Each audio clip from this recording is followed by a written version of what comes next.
তুমি কি পশ্চিমবঙ্গের একজন শিক্ষিত বেকার যুবক বা যুবতী? তাহলে আজকের এই ভিডিওটা তোমার জন্য খুব গুরুত্বপূর্ণ হতে চলেছে।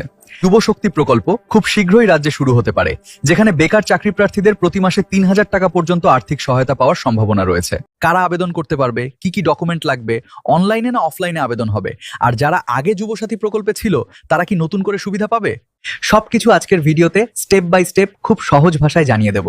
তাই ভিডিওটা একদম শেষ পর্যন্ত দেখো। প্রথমেই একটা গুরুত্বপূর্ণ কথা পরিষ্কার করে দিই, এখনো পর্যন্ত পশ্চিমবঙ্গ সরকার অফিসিয়ালি যুবশক্তি প্রকল্পের পূর্ণাঙ্গ বিজ্ঞপ্তি প্রকাশ করেনি।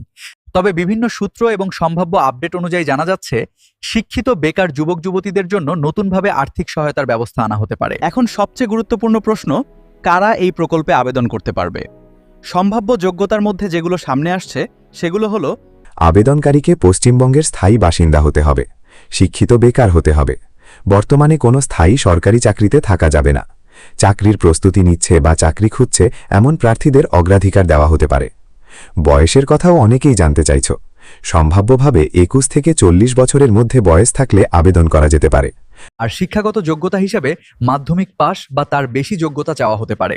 তবে অফিসিয়াল নোটিফিকেশন বেরোলেই পুরো বিষয়টা পরিষ্কার হবে। এখন দেখে নাও সবচেয়ে গুরুত্বপূর্ণ অংশ, পাইপলাইন।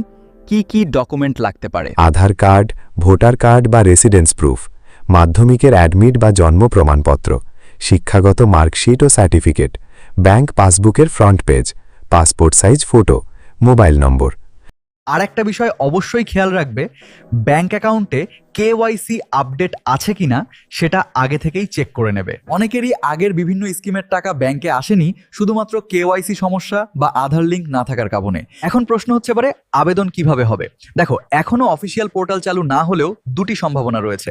প্রথমটা পাতে অনলাইন আবেদন।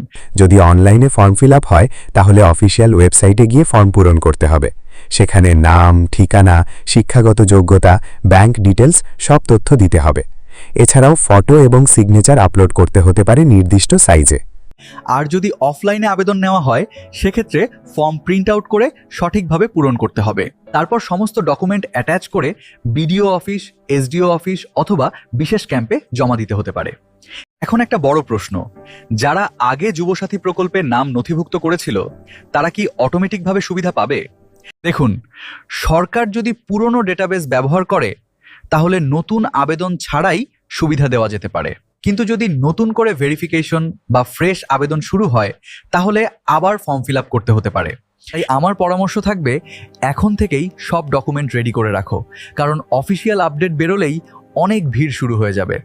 যেই মুহূর্তে এই প্রকল্পের অফিসিয়াল আপডেট, আবেদন তারিখ বা ওয়েবসাইট প্রকাশ হবে সবার আগে তোমাদের জানিয়ে দেওয়ার চেষ্টা করব।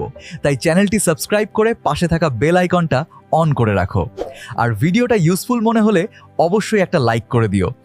তোমার জেলার বন্ধুদের সাথেও ভিডিওটা শেয়ার করো, যাতে তারাও এই গুরুত্বপূর্ণ আপডেটটা জানতে পারে।